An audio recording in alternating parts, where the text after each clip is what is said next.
factor 1, in the how do I see leather narratives, I call the epitome of quality and taste.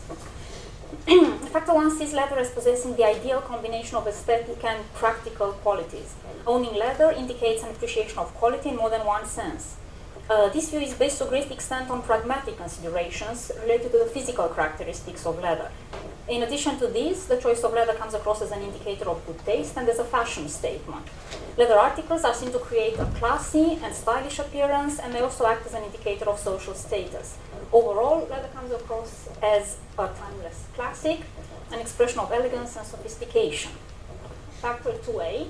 Now, factor 2a and 2b were both sides, were the polar sides of the same factor. So people were obviously very divided on this topic, and that's why their factor 2a and 2b are, in a way, mirror images of each other. Factor 2a paints a picture of rugged masculinity, which echoes myths of the Wild West and archetypal images of nonconformity situated in the great wide open. According to this view, leather can be regarded as a symbol of the outsider or a mark of rebelliousness. The image put forward is a tough and to some extent an aggressive one, which specifically connects leather with notions of power and control. This factor also sees leather as a means of attracting attention by projecting a forceful impression.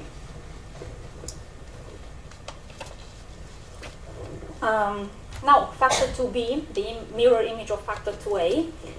According to this factor, the choice of leather emerges as elegant and stylish, and the image projected is classy and sophisticated.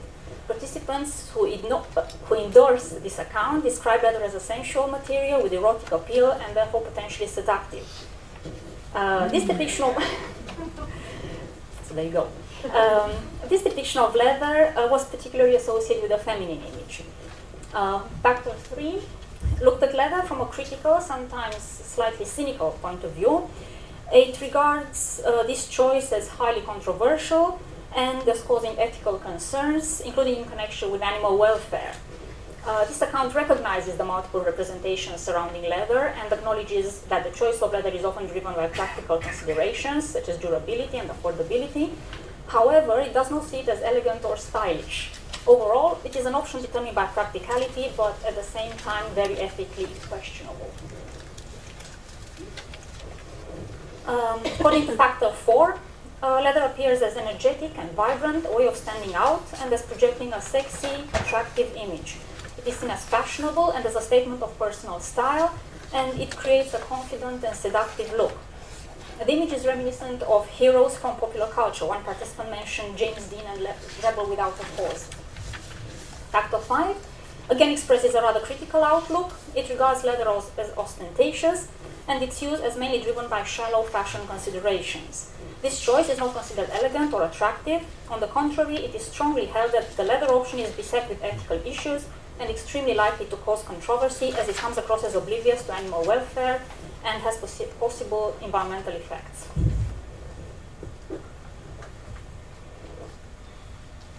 Now, in the why do I like leather study, now again, on the reasons of liking leather, participants were equally divided, and some of the perspectives, as was expected, coincided with the previously identified ones. According to factor 1, leather is appreciated as a quality material, again in several areas. Physical characteristics are very much valued, exceptional durability, toughness and resilience. However, the attraction of leather goes beyond the acknowledgement and appreciation of its pragmatic hard-wearing qualities. Leather comes across as a substance of character and a mark of authenticity and tradition. Again, factor 2a, Rebels in Search of Adventure, reiterates to some extent the content of previous results. Here the emphasis is put on its resilience and durability, and this factor provides a description of leather as down-to-earth, rugged material, fit to deal with tough circumstances, the perfect accompaniment for an active and fit lifestyle. Factor 2b, the glamorous image, represents leather as possessing a special appeal through its associations with lavishness and even ostentatiousness. Here, leather is seen as a luxury rather than a necessity, and even as an extravagance. Its choice is regarded as conferring on the owner a classy image and as making a statement of social status and financial standing. Factor 3 is about leather items with a difference. The main preoccupation here is with appearance and style.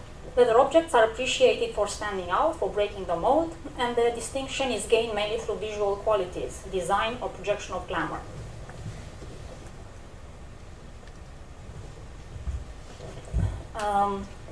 I renamed factor 4, I renamed the material for all seasons, but it's mainly the same thing.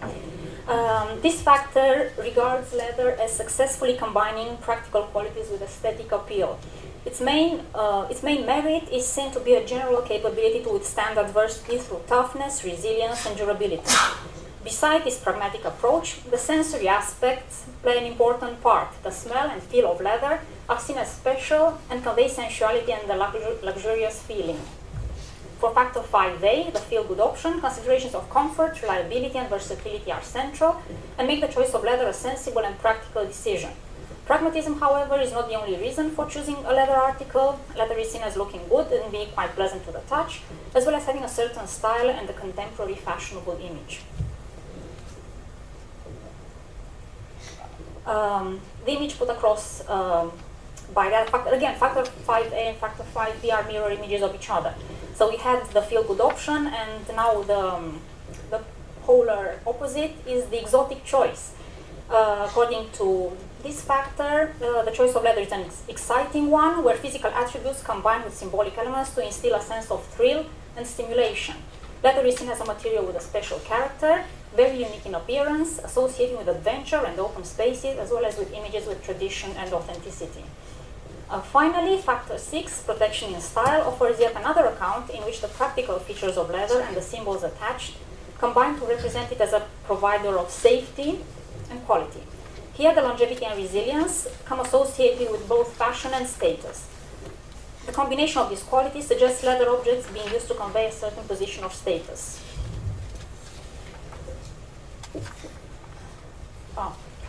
There were a couple more slides. This is my old unamended version, so I'll just go through them very quickly. As I mentioned before, Q methodology enables the identification of patterns of representation and shared opinions.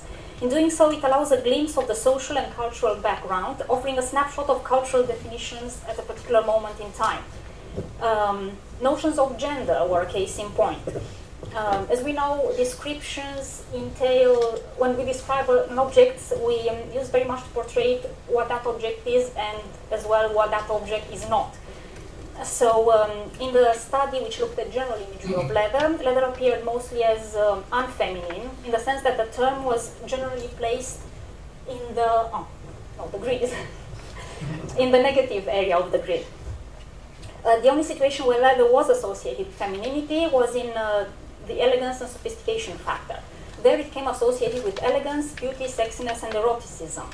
In the factors where the notion of femininity was rejected, there was also a rejection of these characteristics. In the same vein, in the factors where masculinity was highly ranked, such as the sign of the tough guy, it came associated with notions of power, control, action, self-confidence, rebelliousness, and this conveyed a certain existing cultural images of gender roles, with femininity as decorative, sensual, and self-effacing, and masculinity as tough, active, and powerful. There were also accounts which went against the grain, against this received wisdom.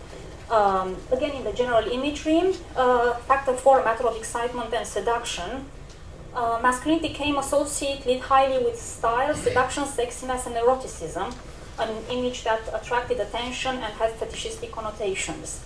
On the other hand, in the word study in Why I Like Leather, factor 3, pushing the boundaries, leather is stylish and innovative, femininity appeared linked to nonconformity, self-confidence, adventure, and thereby projecting an innovative and creative image.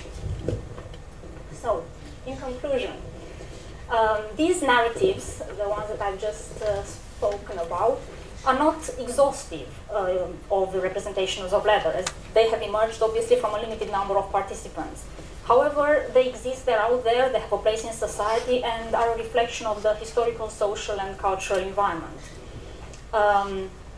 These few examples identified by the Q studies demonstrate the fluidity of meaning which occurs in the process of using material objects in the construction and negotiation of identities. The studies, as was expected and as it was normal, illustrates, apart from new images, commonly held perceptions, and to some extent offer a confirmation of existing stereotypes amongst the common understandings and associations related to leather. Of course, other questions relating from this research in the present environment could be, what does this mean for the leather industry, especially in this time of recession? Will the recession impact of consumer habits? Will people turn away from luxury items like leather, or will they delay the new pair of shoes or the new sofa? Or will DFS have to make better adverts? Thank you very much.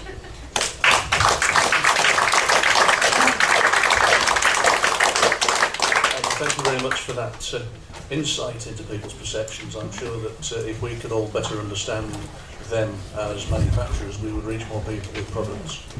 Could I invite some questions from the floor, please? Who did you actually ask? How did you decide who to ask? You know, obviously, if you asked all leather technologists, presumably they would... No, I did ask leather technologists as well, but I asked consumers, asked vegetarians. So I went for people who worked with leather in different capacities and people who were just consumers, basically, or non-consumers. The whole age range, or? Yes. I mean, the study. Q studies are not to be seen as surveys, so they don't generalize.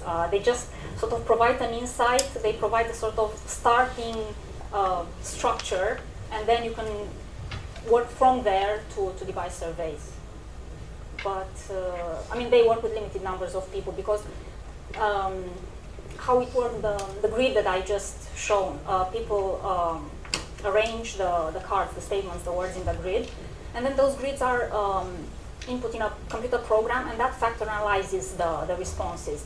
So you get a certain number of factors which represent people whose sorts correlate highly with each other, that they share the same perspective, the same point of view. And if you get too many people, then those factors become diluted. That's why Q methodology works with up to 40, 50 people, that sort of thing. But yes, I aimed to sort of get people from all areas.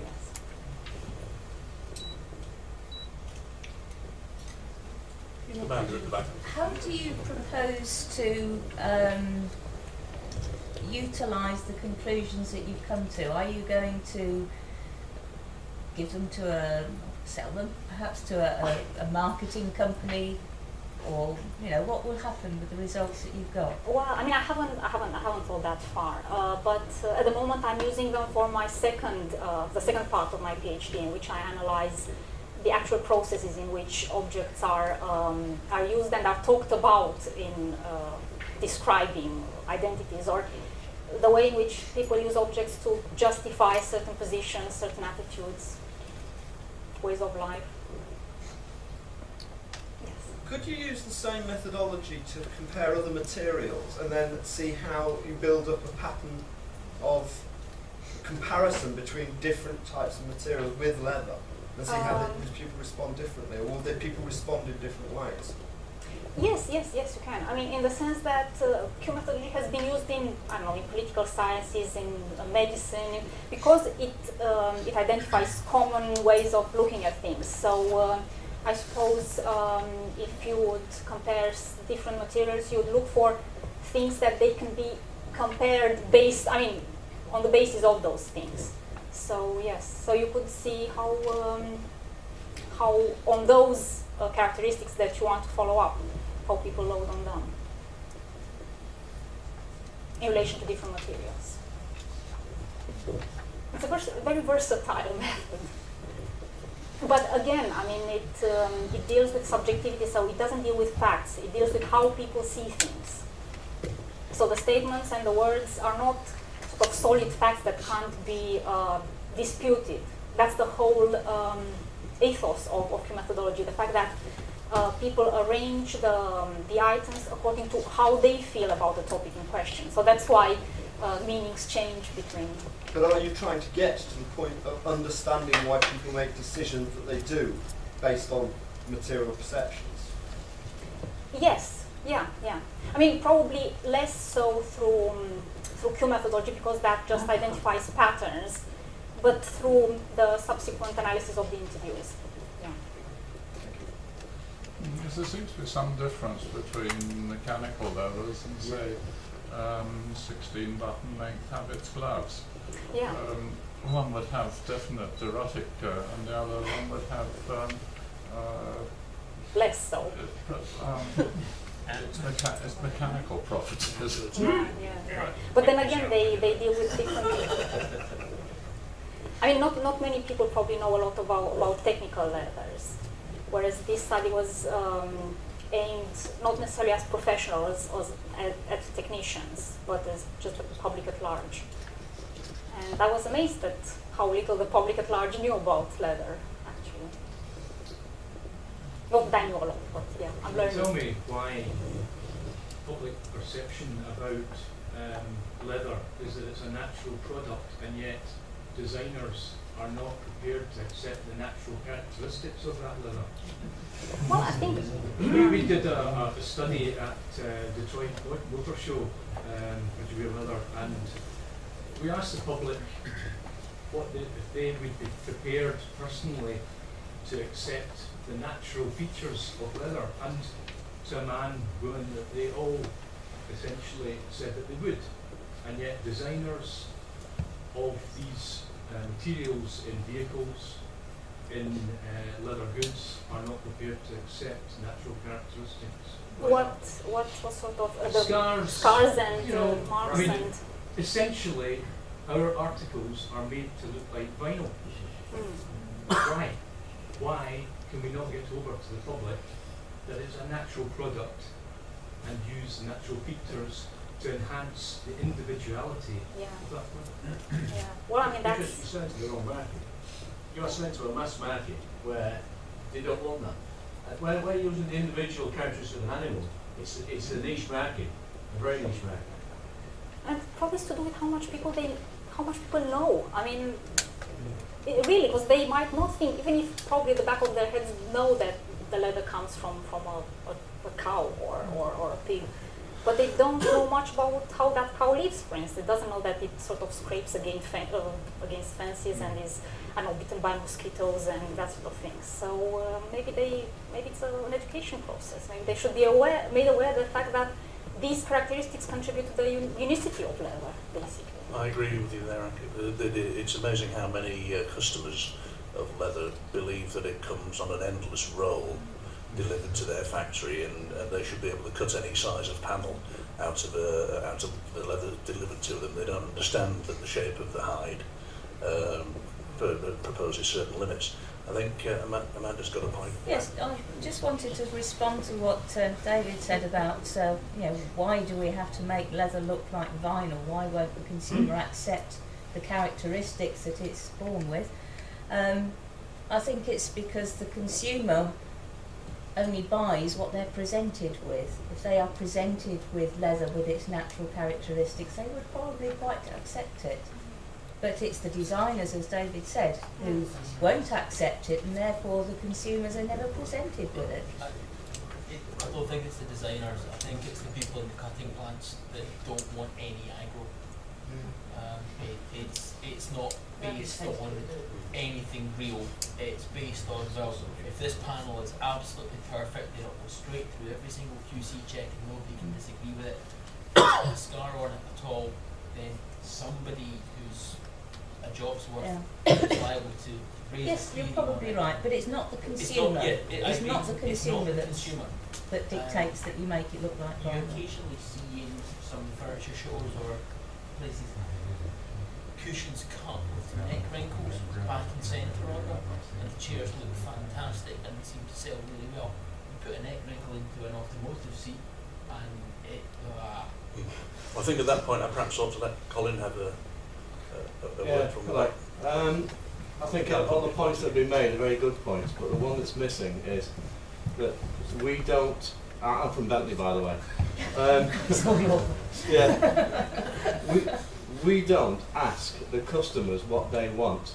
Our perception is that they expect perfection, and therefore we give them what they perceive they wish to have. So it's not necessarily customer driven, it's more the OEM driven. And you're quite right about the jobs list, by the way. There are people like that, but nevertheless, We have to achieve a very, very high standard of delivery, and to the point where the utilisation obviously gets affected somewhat. But ultimately, it's not driven necessarily by the customer, it's driven by the manufacturer, and not necessarily the people who always know about leather, I have to say. And probably by the image that's sold as well, because if you only present a pristine image, Exactly. shiny leather. If you want to portray the image of perfection, you don't want people to see scars.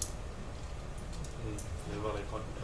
Dr. It just was a comment in the same direction. I mean, I also just wanted to emphasize, we had just recently discussions at BMW 3 days ago. It's not the designers that reject it. It's the people that are in the sales area, because they care about the rejects of the customers, of the mass customers. This is exactly how it is. Because it's obviously until now too difficult to explain to the mass customers how it can be and what can be natural and acceptable. That's the reason. It may be possible in some individual high-class models, because the group of customers is a smaller one, and it may be possible to explain to them. And let's face it, it's quite easy to disguise if you wish to. The choice that we don't wish to, because we prefer full natural grain. If you want to disguise it, you can do. So there's still scope in the world for a decent finisher. Oh yeah. Wonderful. At the right price. Whether it's an art, a craft or a science, the jury's still out on that. Any more? Just a point on faults. I mean, there are faults and faults. There are some very ugly scars, and there are some minor scars. You wouldn't want to buy a pair of shoes and you've got a very ugly scar on the left shoe and a perfect piece of calf leather on the other. Come on. Because it depends. If you want to sort of stand out, then you wouldn't mind that. Well, that's the cuttability. If you had a scar on each foot, you would mind. So then you try and do practice. Yeah, sure. We make a leather that's a natural hide, from a natural hide, a wild animal, and we emphasise the scars. These things are covered in scars, but they still like hotcakes. It's just a natural material. I disagree with that. Richard? Well, surely the thing is that we all want a degree of individuality, but not too much individuality. Yeah. It's a balance. Conformity. Careful with the managed balance, yes, it is. This whole arena of subjectivity is massive, isn't it? Yeah. Well, thanks once again, Anca, for your talk to us today. We'll